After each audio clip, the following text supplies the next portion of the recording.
My name is Sudhir and you're watching Study with Sudhir, your digital classroom. We are going to be taking a look at a chapter, a story from the ISC English Literature syllabus, A Gorilla in the Guest Room. A very long story, about 18 pages long in your textbook.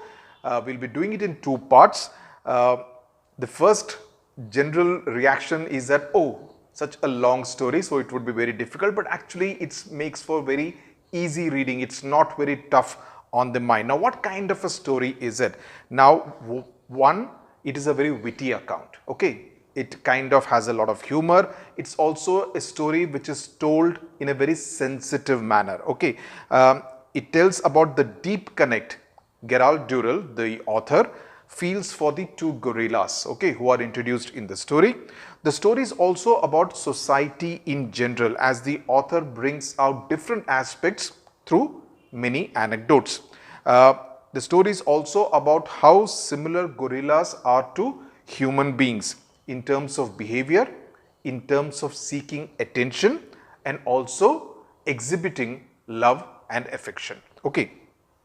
It's also about life inside a zoo. Okay. And Dural's own views about how zoos should ideally be like. Okay, so these are the different aspects that this story touches upon, and you would do well to note it down, point 1, 2, 3, 4, 5, so that if you get a generic question, a long format question, a 15-mark question, you would be able to do justice by ensuring that you are able to articulate on all these different points.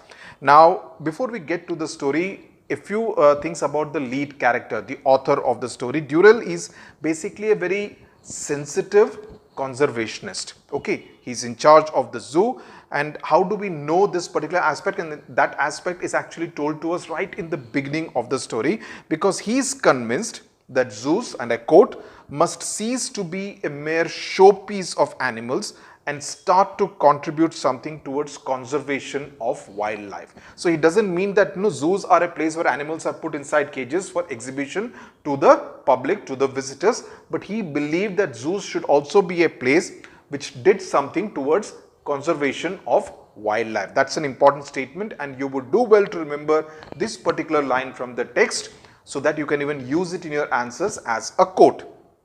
Now, the other aspect is that through his relationship with N Pongo, the male gorilla, we know a lot about Dural. Everything about N Pongo and later on the female gorilla is told from the perspective, from the point of view of Gerald Dural. Okay, the relationship between Dural and N Pongo is not one of a master and a pet, a master, instructor and an animal.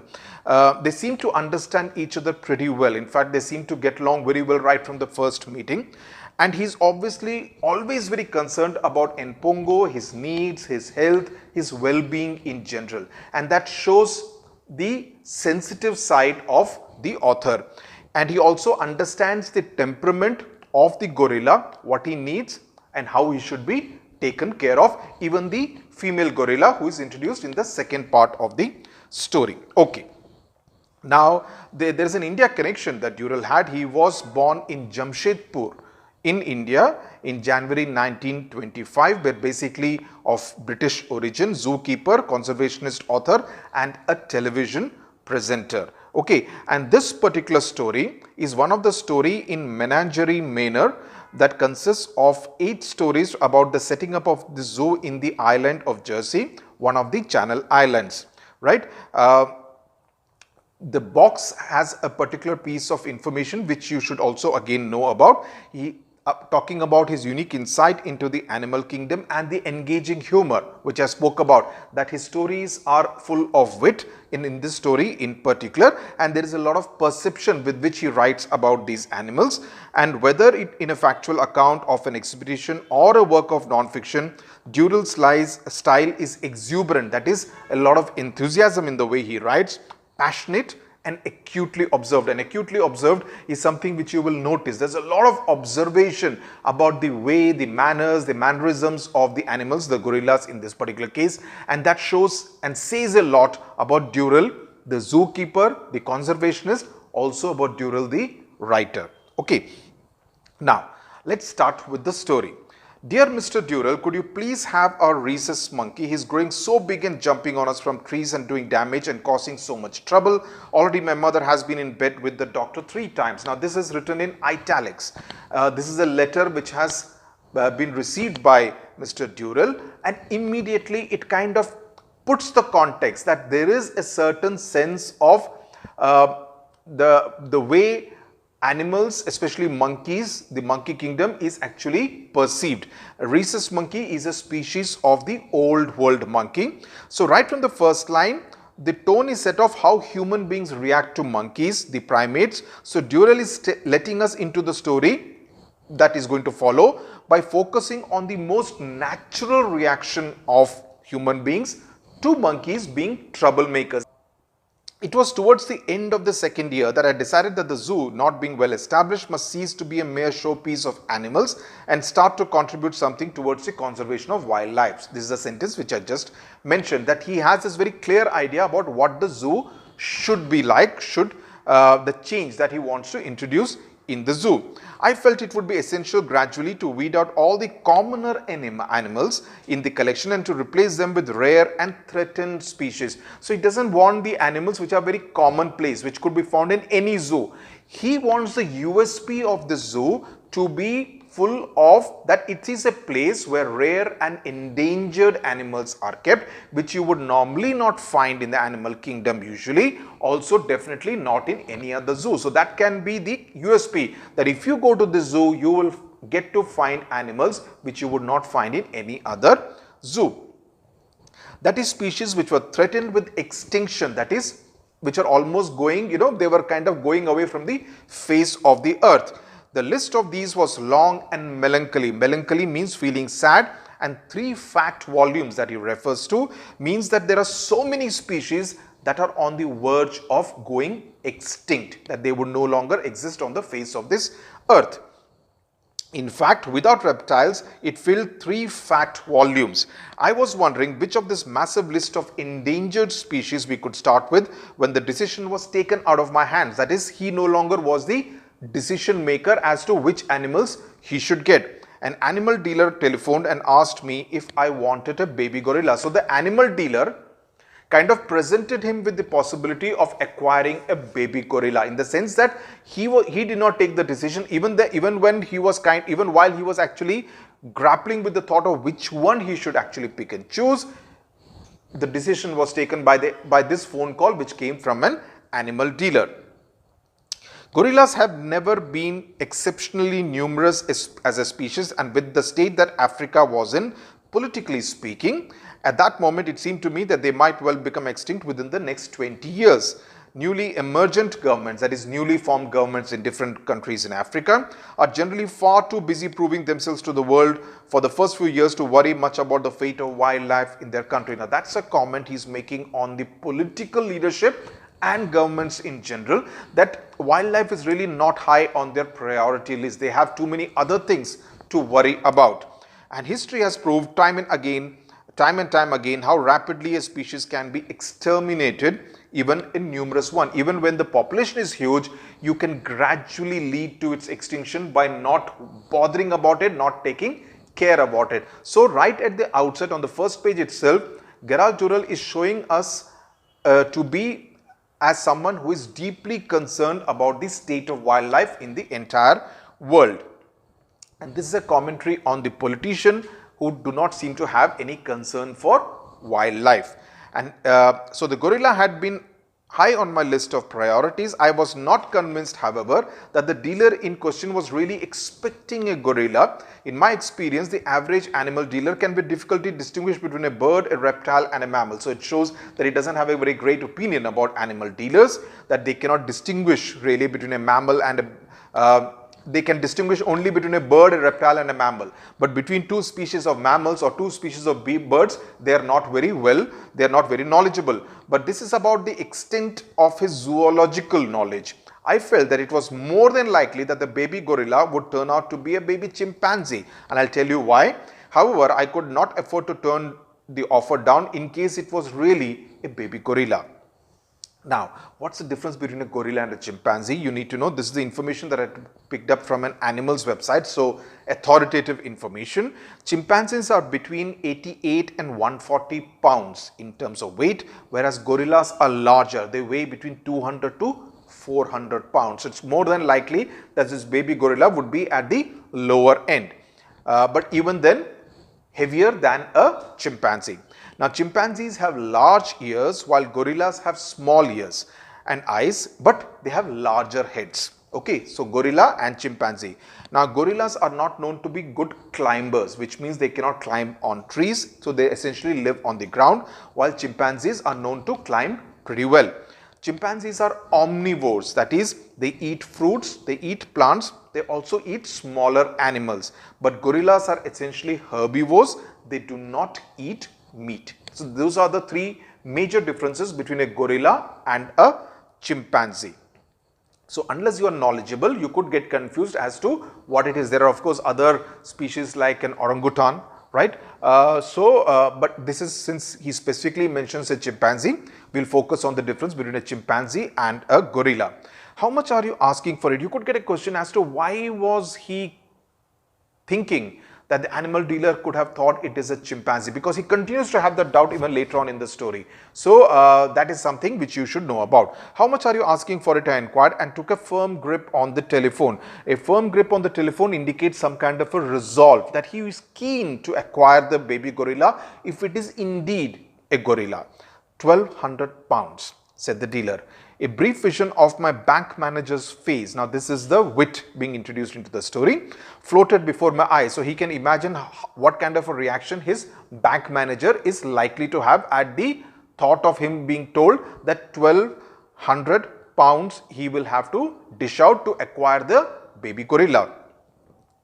And I repressed it sternly. All right, I said in what I hoped was a confident voice. So that the animal dealer thinks that this guy is capable of getting that money to acquire the gorilla. I will meet it at London airport, and if it is in good condition, I will have it. So, he places the condition that the gorilla needs to be in good condition, which means that he should not be, there should be no part of his body which should have been kind of damaged or in some way, not being good in the leg or the hand or the face or anything, and not being sick in any way.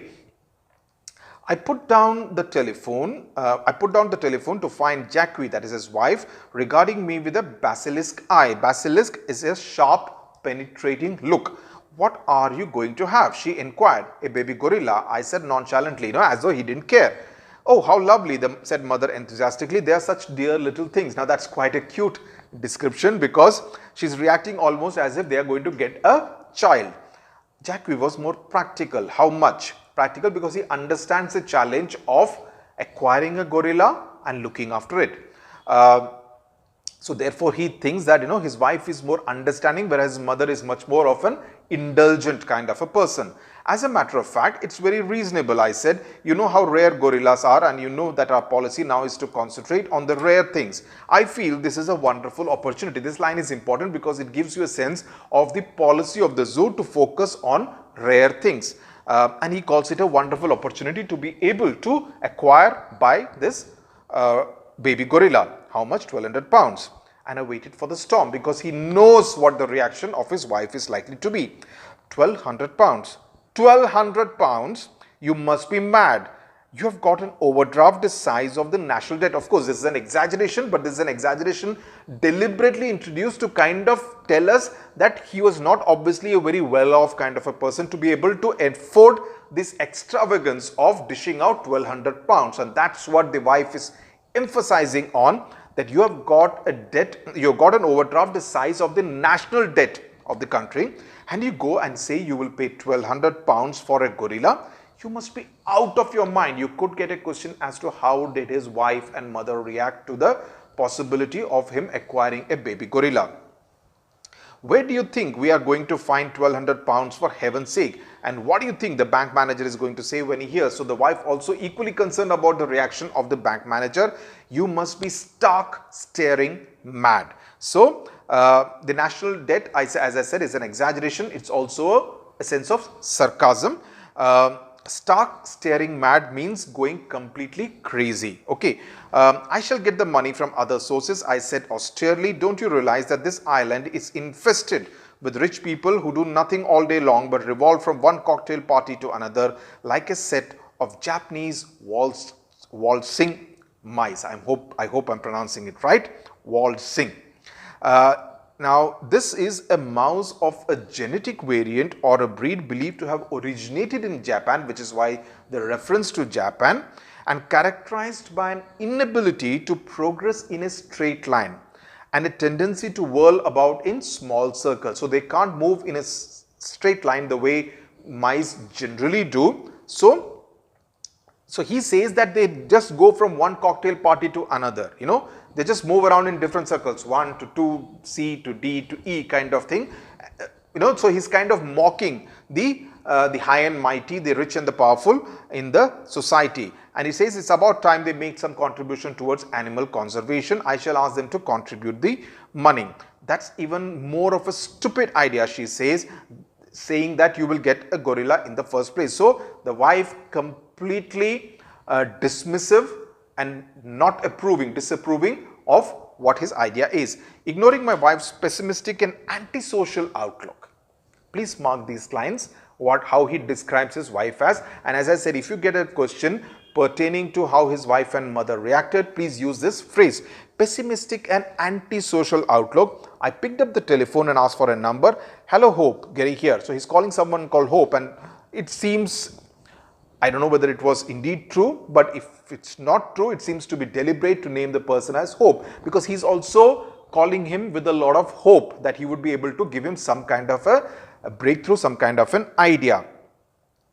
And he asks what he can do for you, and the goes on. Hope also has a similar reaction. He kind of breaks out in rich laughter, and he says, Gary, really, you are Dotty. Now, Dotty means eccentric or slightly mad.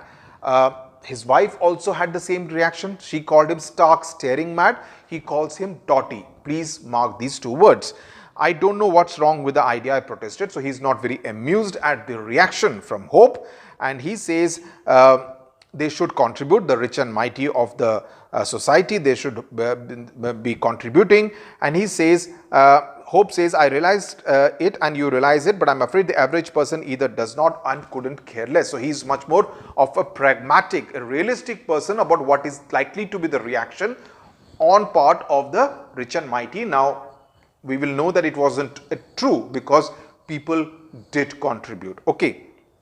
I suppose you are right, I said gloomily, but he says it's worth trying. I'll give you some names within half an hour. And about 50 people, he dictated a list of about 50 people, and then he started calling up. And he started calling up people saying that, I've got an offer of buying a baby gorilla. It will cost this much, 1,200 pounds. I know it's not that expensive. Would you care to buy a portion of the gorilla, say a leg or something? And then by lunchtime, he had collected 200 pounds, which means there were a set of people who were willing to contribute, right?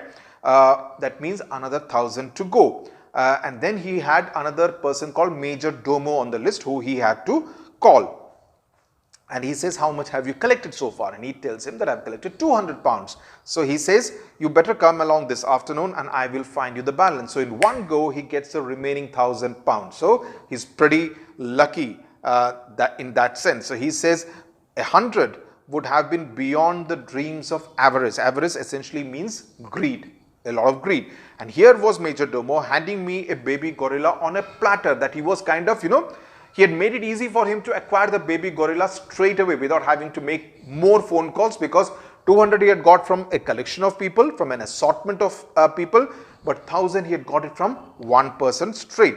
I stammered my thanks, that is, he kind of fumbles to say his thank you, slammed down the telephone and rushed to around the zoo telling everyone of the fact that we were going to acquire a baby gorilla.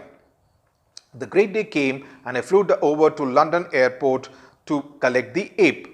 My one fear now was that when I arrived there, it would turn out to be a chimpanzee. So that fear continues to haunt him, that the animal dealer would have got it wrong and he's not very keen on a chimpanzee. And we will know why he's not keen. He's very keen on acquiring the baby gorilla. The dealer met me and escorted me to a room in the animal shelter of the Royal Society for the Prevention of Cruelty to Animals. And there he saw a couple of baby chimpanzees and his heart sank. Okay, they were chewing bananas. And he thought he will have to go back to Jersey empty-handed. But then he opened a crate. He opened the door of the crate and N Pongo walked into my life. N Pongo is the name of the baby gorilla. He stood about 18 inches high. Now you need to remember this description of N Pongo because you could get a question which will expect you to know how the physical appearance of N Pongo, and was quite the most handsome and healthy looking baby gorilla I had ever seen. So he is giving him a very rich compliment that it was indeed a very handsome looking gorilla. He strolled stockily across the room towards me and then held up his arms to be lifted up. He wants to be very like a very human being, right? Like a baby. I was amazed at how heavy he was for his size, and I soon realized that this was solid bone and muscle. There was not a spare ounce of fat on him. What I told you right at the beginning, they weigh between 200 and 400 pounds. And this was a guy who was used to handling these kind of animals. So he realized that he was quite heavy for his age, for his age. Yeah, sorry. His light chocolate colored fur was thick and soft, and the skin on his hands, feet and face was soft and glossy as patent leather. Please remember this description of the baby gorilla of N Pongo. His eyes were small and deep set, twinkling like chips of coal. He lay back in my arms and studied me carefully with an unwinking stare, and then lifted a fat and gentle forefinger. Now this is important because it gives you a sense of the first connection that has been forged between Dural and N Pongo, and investigated my beard. I tickled his ribs and he wriggled about in my arms, giggling hoarsely, his eyes shining with amusement. Please remember these lines. Okay, I sat him down on a convenient table and handed him a banana, which he accepted with little bear-like growlings of pleasure, and ate it very daintily with a lot of sophistication, almost having good table manners in a sense, compared to the chimpanzees who were stuffing their mouths as full as they could. So he's making the comparison with the two chimps out there. I wrote out the check and then we bundled N Pongo, growling protest because he's wondering why am I being taken out and being put into a cage all again. There is a sense of suspicion, right? Back into the crate and went off to catch the plane for Jersey. So now he has acquired N Pongo. When we landed at the airport, I took N Pongo out of his crate and we drove to the zoo. There they passed by some cows they saw, and he was very curious about the sights around him. Obviously that was something new as far as he was concerned. His grave, courteous manner and his rather sad expression immediately won over both Jackie and my mother. So now the wife is more kindly disposed, positively inclined towards the baby gorilla. The mother already was excited about this new addition to the family, as it were. And before long, he was lolling back on the sofa while they plied him with delicacies. And they plied him means they fed him delicacies. And the staff came upstairs one by one to pay homage to him as if he was some black potentate. Now, potentate means a ruler or a monarch. Some people feel that has he been a little racial out here, by referring to him as a black potentate, but then the color also would have been largely black. So that could be one reason why he has used this particular phrase. Having previously suffered by keeping Chumley, the chimpanzee, in the house. So he has had an experience with handling a chimp in the house, which is probably the reason why he was not excited about the prospect of acquiring a chimpanzee. I knew from bitter experience that there was nothing like an ape for turning a civilized room into something closely resembling a bomb site in an incredibly short space of time. So he knows the kind of damage, the destruction that apes can cause inside a room. They can turn a civilized, properly arranged, neat, tidy room into a complete mess within a matter of time. So I watched N Pongo like a hawk. Like a hawk means he's very, very curious and he's looking at him very, very curiously. Okay, sharply, keeping an eye on him. So this guy walks around, he lies on the sofa, then he walks around like a small black professor in a museum. Another place where people have thought, critics have thought, that is Dural being racial by referring to him as a black professor. But the other reasoning could be of his color, professor, because professors have a habit, of putting the hands behind their back and walking around inspecting every place. So he is kind of almost humanizing N Pongo to a large extent, that he's kind of exhibiting very human-like traits. Referring to him as a ruler, now referring to him as a professor. Then he walked around, pausing now to look at a picture, now to stroke an ornament, but doing it very gently. He's not of the destructive kind of a person. So I was captivated by N Pongo's beautiful behavior. Okay. All these things could be asked. You could be asked a question, how is N Pongo's behavior similar to human behavior? Okay. So you need to specify all these instances. So please make a mark when you write down notes, which I always say. Just mark it 1, 2, 3, 4, 5 small points. Ornament, walking like a black professor. Okay. Gentle, stroking an ornament gently. Okay. Pausing to look at the picture. So just make these 4 points so that you are able to quote it in your answer. And he was captivated by N Pongo's beautiful behavior. You would have thought that he had been brought up in a house to watch him. Apart from a slight hiatus when he wet the floor, and he could not be expected to know that this was not to be done in the best circles, his behavior was exemplary. Please underline this, that this is what he describes his behavior as. So much so that by the time we put him to bed, my mother was doing her best to try to persuade me to keep him in the house permanently. And I had learnt a lesson, however, with Chumley, and I turned a deaf ear to her plea. So his mother was keen to kind of keep him as a member of the house on a permanent basis and not to send him to the zoo. But he had learnt a lesson because of the experience with Chumley, so he did not want to do anything of the sort. N Pongo, of course, there was some problems also because he did not leave the guest room in the same manner as he had entered it. But then he also is kind of understanding, because after all he was only a baby and he could not be expected to assume civilized behavior just because he was living inside the zookeeper's house. So the guest room bore numerous traces of his presence. As I said, this can be an important question. See, most of the questions that you would come would actually test your understanding and familiarity with the story. So you need to know the story in great detail, which would mean that apart from understanding the story in these 2 video lessons that I am taking, you would also be expected to read the lesson at least 2 to 3 times to be able to understand, and take down short notes, smart notes, to be able to recall it later. Okay. He had kind of made something which resembled a map of Japan drawn by one of the more inebriated ancient mariners. Again, wit and humor. This was nicely executed in scarlet and was due to the fact that I had thought N Pongo might like some tinned raspberry. So that's what it had ended up being. He had liked them, and his enthusiasm at this new addition to his diet had resulted in the map of Japan. This was also straw. Next to paraffin, I knew of no other commodity that manages to worm its way in a positively parasitic fashion into every nook and cranny before you are aware of it. So he kind of, it's almost a trial and error he is doing as far as N Pongo's diet is concerned.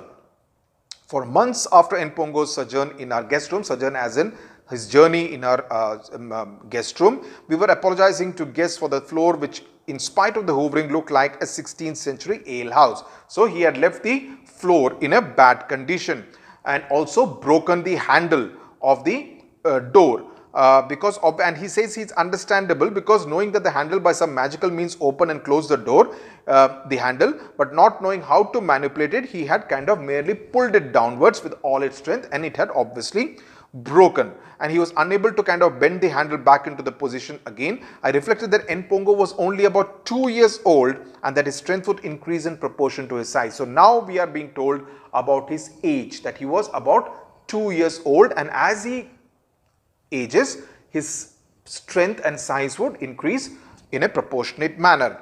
One of the things which particularly interested me about him was his different approach to a problem or situation.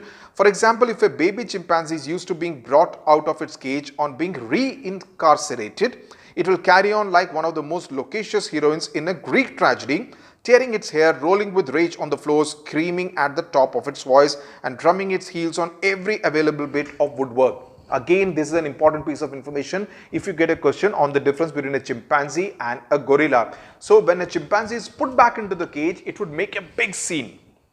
It will shout, and it will show its temper and anger that it is being put back into the cage. But N Pongo was not like that. He was quite otherwise, though He did not like it, he resented it, he deplored it, but he would accept the necessity of being locked up again in his cage. He would try his best to divert you from this course, which shows a slightly clever kind of gorilla behavior. But when he realized that it had become inevitable, he would submit to it with good grace. Very important lines, please mark this paragraph. His only protest would be a couple of sharp and faintly peevish screams. Peevish as in he doesn't like it, he doesn't approve of it, he doesn't want to be put inside that cage, whereas freedom is in that sense limited.